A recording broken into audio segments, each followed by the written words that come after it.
Welcome to our YouTube channel. My name is Rudra. आज हम बात करेंगे वह आर्किटेक्चर के बारे में, हाइबरनेट के। अब इसके पहले हमने हाइबरनेट के आर्किटेक्चर में जो जो कंपोनेंट है उसको डिटेल में समझा था। अब इसको ओवरव्यू समझेंगे। अब ये हमारा है गया हाइबरनेट। हाइबरनेट को हमें कहाँ यूज़ करना है? हमारी जावा एप्लीकेशन में यूज़ करना है। अब हमने क्या करा कि हाइबरनेट का कोड लिखा। कोड लिखने के बाद क्या करा हमने? सबसे पहले एक कॉन्फ़िगरेशन क्लास फाइल है। अब हाइबरनेट का कोड तो लिख लिया, है ना। अब हाइबरनेट क्या करेगा? परफॉर्म क्या करता है? डेटाबेस से कनेक्शन परफॉर्म करने का काम करता है ना। डेटाबेस से इंटरेक्शन करवाने का काम करता है जावा के ऑब्जेक्ट की मदद से, है ना। अब जावा का ऑब्जेक्ट कौन सा ऑब्जेक्ट? परसिस्टेंस क्लास का ऑब्जेक्ट, है ना। जो क्या करेगा? इंटरेक्शन करने का काम करेगा। जो क्या रिप्रेजेंट करता है? डेटाबेस में प्रेजेंट टेबल के रिकॉर्ड्स को रिप्रेजेंट करता है ना। अब ये जो मैपिंग फाइल है, मैपिंग फाइल में क्या रहती है?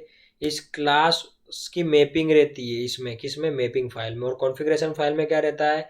वो मेटा डेटा रहता है जो कि हाइबरनेट को अपनी फंक्शनलिटी को आसानी से एफिशिएंट वे से परफॉर्म करने के लिए ज़रूरत पड़ती है। यानी कि इसको डेटाबेस से कनेक्शन स्टेबलाइज करना है तो वो कॉन्फ़िगरेशन फाइल में, इसको डायलेक्ट का यूज़ करना है तो वो कॉन्फ़िगरेशन फाइल में, इसको ड्राइवर का यूज़ करना है तो वो कॉन्फ़िगरेशन फाइल में, है ना। और मैपिंग फाइल की जो लोकेशन है वो भी इसमें। अब इसमें हमको यूज़ करना है तो हमको क्या करना पड़ेगा? उसका उसको यहाँ पे लाना पड़ेगा। अब हमें तो नहीं पता है कि ये कहाँ पर रखी कॉन्फ़िगरेशन फाइल। तो हमको क्या करेंगे? इसमें 6 इंपॉर्टेंट जो हमारे कंपोनेंट है हाइबरनेट में होते हैं। तो सबसे पहले क्या करेंगे हम? इस फाइल को लेंगे, उसका फुल्ली क्वालिफाइड नेम को हम इसको पास कर देंगे। ये कॉन्फ़िगरेशन क्या करेगी? वो फाइल को क्या करेगी? लोड कर लेगी इसमें। अब उस फाइल में जितनी भी इंफॉर्मेशन है वो आ जाएगी कॉन्फ़िगरेशन फाइल में। अब कॉन्फ़िगरेशन फाइल लोड करके किसको दे देगी? सेशन फाइल को दे देगी। अब सेशन फाइल क्या करती है? उस फाइल में जितनी भी चीज़ें हैं उसको क्या करेगी? एग्जीक्यूट करेगी। एग्जीक्यूट करेगी यानी कि जैसे फर्स्ट क्या है? डेटाबेस का नाम है तो डेटाबेस का नाम सर्च करेगी, कहाँ पे रखा हुआ है। हमने सारी चीज़ें दे रखी, लोकल होस्ट मतलब हमारी मशीन पे रखी, तो डेटाबेस को ढूंढेगी। ढूंढने के बाद में उसका नाम को देखेगी। नाम को देख लिया उसके बाद में वो देखेगी इसमें यूज़र नेम और पासवर्ड है, वो भी हमने इसको दे रखा है। वो जाके उसको कनेक्शन स्टेबलाइज कर लेगी। कनेक्शन स्टेबलाइज करने के बाद में क्या करेगा? वो एक कनेक्शन पूल नाम की स्पेस में उस कनेक्शन को जाके रख देगा। रखने के बाद में क्या करेगा? अब वो देखेगा कि यहाँ पे कोई मैपिंग नाम की फाइल है क्या। अब ये जो मैपिंग नाम की फाइल हमारी एप्लीकेशन में है उसके हमको क्या करना पड़ेगा? लोकेशन इस फाइल में देना पड़ेगी। तब जाके कॉन्फ़िगरेशन फाइल में यदि हम मैपिंग फाइल को ढूंढेंगे तो पता चलेगा कि ये वाली लोकेशन पे है। तो ये कॉन्फ़िगरेशन फाइल में से हम क्या करेंगे? इस लोकेशन पे जाएंगे और लोकेशन में देखेंगे कि कौन सा कोड लिखा है, कौन सी फाइल को मैप करना है। तो देखेंगे कि ये वाली फाइल को हमको डेटाबेस की टेबल से मैप करना है। तो ये क्या करेगा? सेशन कर देगा। आप टेबल भी बना दी, इसका नाम भी रख दिया, डेटा कॉलम का नाम भी रख दिया, कनेक्शन भी स्टेबलाइज कर दिया, उसको भी कांस्टेंट पूल में रख दिया। अब ये सारा काम करने के बाद में ये दे देगा, रिक्वेस्ट भेज देगा किसके पास में? सेशन पास में। अब सेशन क्या करेगा भाई? अब सेशन को क्या करना है? ऑपरेशन परफॉर्म करना है। ये कौन से ऑपरेशन परफॉर्म करेगा? डेटा को लेना, डेटा में से डेटा को फेच करने का, डेटा को इंसर्ट करने का, डेटाबेस टेबल में सारा परफॉर्म कौन करेगा? ये करेगा। परसिस्टेंस ऑपरेशन परफॉर्म करने का काम करेगा। तो ये करेगा। तो सबसे पहले इसको कनेक्शन चाहिए, तो कनेक्शन के लिए क्या करेगा? सेशन फैक्ट्री में जो कनेक्शन पूल है उससे रिक्वेस्ट करेगा। वो क्या करेगा? सेशन का ऑब्जेक्ट इसको रिटर्न कर देगा। वो रिटर्न करने के बाद में क्या करेगा? उस ऑब्जेक्ट की मदद से मेथड इसको कॉल करेगा, ऑपरेशन परफॉर्म करेगा। अब ये जो तीन है ये क्या है? अलग अलग तरीके का तरीका है जिसकी मदद से हम क्या कर सकते हैं? ऑपरेशन परफॉर्म कर सकते हैं। ये ट्रांजेक्शन है, ये क्यूरी है और ये क्राइटेरिया है। ये क्या है कि अलग अलग तरीके हैं डेटाबेस से ऑपरेशन परफॉर्म करवाने के। हम सेशन से भी कर सकते हैं, ट्रांजेक्शन से भी कर सकते हैं, क्यूरी से भी कर सकते हैं, क्राइटेरिया से भी। हमारा तीन मेन फंक्शनलिटी क्या है? कॉन्फ़िगरेशन, सेशन फैक्ट्री और सेशन। मतलब क्या होता है कि सबसे पहले डेटाबेस से कनेक्शन करना है, ये करना है, वो करना है। तो हाइबरनेट को तो पता नहीं चलेगा, तो हम एक क्लास बनाते हैं कॉन्फ़िगरेशन। हाइबरनेट ही हमें बोलता है कि भैया एक कॉन्फ़िगरेशन फाइल बनाओ, उसमें सारी चीज़ें रख दो।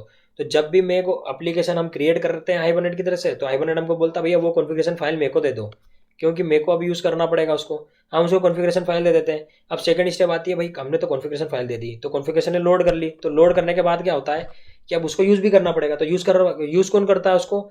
सेशन फैक्ट्री उसको क्या करती है? एग्जीक्यूट करने का काम करती है। तो हम इसको दे देते हैं सेशन फैक्ट्री को। अब वो लोड करी हुई फाइल को हम इसको दे देते हैं। अब वो ये क्या करता है? इसमें देखता है कि भैया क्या क्या चीज़ें इसमें। अब वो चीज़ें को देखता है और उसको कोरस्पॉन्डिंग वर्क फ्रॉम होम करता है। अब उसमें चीज़ें क्या क्या लिखी हुई है? डेटाबेस से कनेक्शन है, यूज़र नेम, पासवर्ड है, डायलेक्ट का नाम है, सब है। उसके बाद में क्या है? टेबल है, मैपिंग टेबल है, वो सब कर लेता है काम। अब ये काम कंप्लीट करने के बाद में सेशन क्या करने का काम करता है? सेशन करता है और परसिस्टेंस ऑपरेशन परफॉर्म करता है। तो पहले कनेक्शन ही स्टेबलाइज नहीं होगा तो परसिस्टेंट ऑपरेशन कैसे परफॉर्म करेगा? अब ये सारा काम करने के बाद में क्या होता है? आती है सेशन की बारी, हम सेशन को ही दे देते हैं। सेशन क्या करता है? वो परफॉर्म करने का काम कर देता है, क्योंकि सारा काम तो इनने कर दिया सेशन फैक्ट्री ने, लोड करने का काम कॉन्फ़िगरेशन ने कर दिया। अब समझ में आया। अब इसके बाद क्या होता है कि जैसे ही हाइबरनेट पास आया, हाइबरनेट ने क्या करा इंटरनली, हाइबरनेट क्यूरी लैंग्वेज की मदद से उसको कन्वर्ट कर दिया, किसको, ऑब्जेक्ट को कन्वर्ट कर दिया भाई इसने, कन्वर्ट कर दिया क्यूरी में। अब क्यूरी दे दी एच डी जेडीबीसी को, क्योंकि ये थोड़ी डायरेक्ट काम करता है, काम कौन करता है, जेडीबीसी करता है इंटरनली काम, डेटाबेस से इंटरेक्शन करवाने का है ना, और डेटा को रिट्रीव करने का और फेच करने का। अब ये करता है, मगर इसको भी क्या करना पड़ता है, इंटरनली कनेक्ट करना पड़ता है जेडीबीसी से, और ये इंटरनली कनेक्शन डिस्टेबलाइज करने के लिए किसकी मदद करता है, जेडीबीसी ड्राइवर की मदद करता है, लेता है। अब जेडीबीसी को क्या करता है, जेडीबीसी की ड्राइवर की मदद लेता है, जेडीबीसी ड्राइवर क्या करता है, कनेक्शन स्टेबलाइज करता है किसके बीच में, जेडीबीसी और डेटाबेस के बीच में। अब यदि क्या होगा कि यदि ये डेटा जो क्यूरी है हमने जेडीबीसी को दी, वो यदि इंसर्ट करने की है तो वो यहाँ से चले जाएगी और डेटाबेस में इंसर्ट कर देगी, और यदि किसी डेटाबेस को फेच करने की है तो क्या करेगी, यहाँ से जाएगी क्यूरी, डेटाबेस को फेच करेगी, यहाँ से जेएनडीबी के पास आएगी, और यहाँ से वापस जेडीबीसी के पास आएगी, जेडीबीसी पास करेगा हाइबरनेट को, हाइबरनेट उस क्वेरी को कन्वर्ट कर देगा ऑब्जेक्ट में, ऑब्जेक्ट यहाँ से वापस पास हो जाएगा एप्लीकेशन में। अब ये समझ में आ गया कि पूरा ओवरव्यू जावा हाइबरनेट आर्किटेक्चर कैसे काम करता है, हाइबरनेट आर्किटेक्चर का ये ओवरव्यू था। हाँ, अब डायलेक्ट को देखते हैं कि डायलेक्ट भी इसमें यूज हो रहा है, तो डायलेक्ट क्या काम करता है।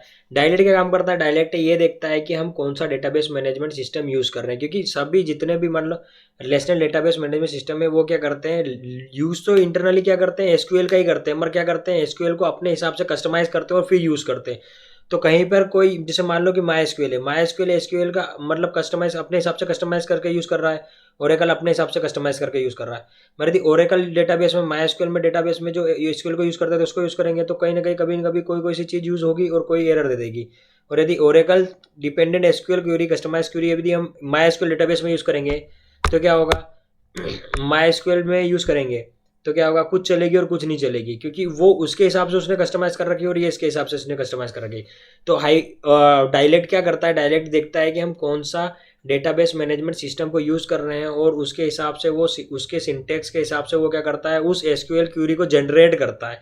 क्या करता है, जनरेट करता है, कौन, डायलेक्ट करता है। जो ऑब्जेक्ट आ रहा है उसको कन्वर्ट कर क्यूरी में, और क्यूरी को उस सिंटेक्स के अनुसार जिस डेटाबेस मैनेजमेंट सिस्टम का यूज कर रहे हैं उसके सिंटेक्स के कोरोस्पोंडिंग सिंटेक्स के हिसाब से वो क्या करता है, क्यूरी को कस्टमाइज करता है या फिर मॉडिफाई करता है और जेडीबीसी को देता है।